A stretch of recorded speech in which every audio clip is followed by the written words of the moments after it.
simply because they were fleeing.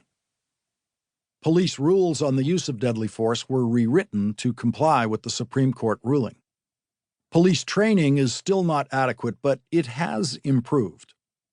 Police are no longer completely confident that they can cover up a bad shooting now that the news media is alert and ready to cover possible bad shootings by police. And police are now facing much less crime, which means they are facing fewer bullets fired at them. The Federal Bureau of Investigation has always kept an accurate count of the number of police killed in the line of duty, and it has dropped from 129 in 1975 to 66 in 2016. Black America has always known there is a problem. A friend, a neighbor, a cousin witnessed or heard about cases of unjustifiable police use of deadly force and passed the word. But it took a series of technological developments for white America to hear these stories. 24-hour cable news, the internet, social media, police dash cam and body cam video, and, most importantly, a camera phone in everyone's pocket. This book is about what it was like before all that, before we all knew the names Michael Brown, Eric Garner, Tamir Rice, Laquan McDonald, Stephon Clark, and many others who have inspired protesters to chant, "Black Lives Matter." What is shocking is how little has changed, except for the new public and political awareness that there is a problem.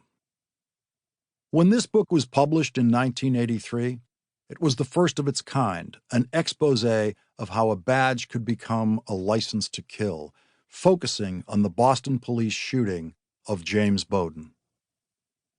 He was a young black husband and father who was shot and killed by two white police officers right after visiting his mother in a Roxbury housing project. That I was able to gather the facts to tell his story was something close to a miracle at the time. Cracking the blue wall of silence in a police department was virtually impossible. It helped that I was white with an Irish last name and a Boston accent. That made some Boston cops comfortable enough to do interviews with me. Too comfortable. Some of the cops spoke to me the way they spoke to each other, including casual use of the N-word. In 1970s Boston, racist language was common, and in the police department, it was even more common.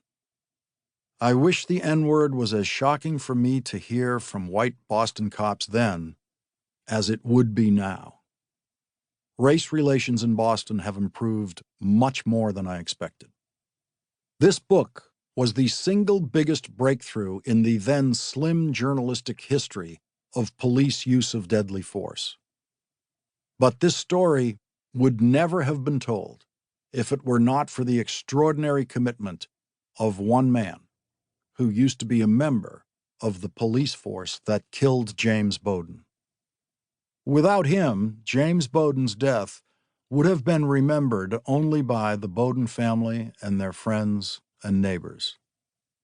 The way he died would have been whispered at his funeral and then perhaps never spoken of again, just held as a private pain too hurtful to discuss.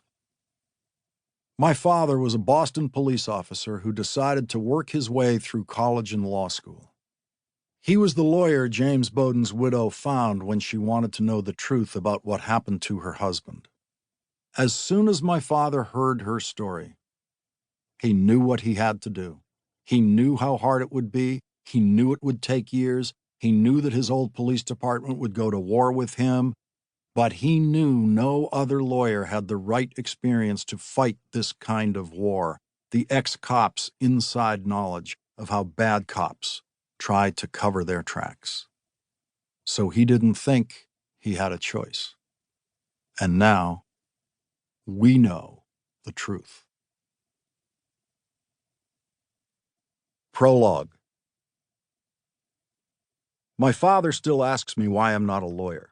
Other people ask too, as soon as they find out about my family. My father is a lawyer, and my three brothers, all older, are lawyers. My only